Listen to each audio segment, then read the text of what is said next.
બંગાળની ખાડીમાંથી આવેલી સિસ્ટમ ગુજરાતમાં આવતા વધુ મજબૂત બનતા તારાજી સર્જાઈ છે। છેલ્લા 4 દિવસથી રાજ્યમાં ભારે વરસાદ પડી રહ્યો છે। આવામાં ડીપ ડિપ્રેશન બનેલી આ સિસ્ટમની વાત કરીએ તો હજુ ડીપ ડિપ્રેશન 30 કલાક ગુજરાત પર રહી શકે તેમ છે।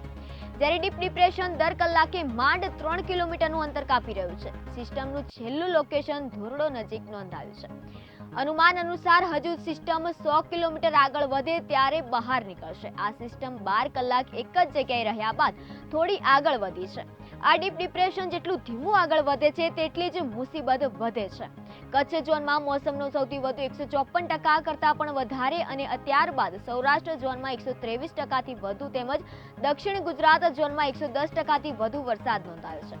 આ ઉપરાંત પૂર્વ મધ્ય ગુજરાતમાં 104% થી વધુ, જ્યારે ઉત્તર ગુજરાતમાં હજુ સુધી 86% જેટલો મોસમનો કુલ સરેરાશ વરસાદ નોંધાયો છે।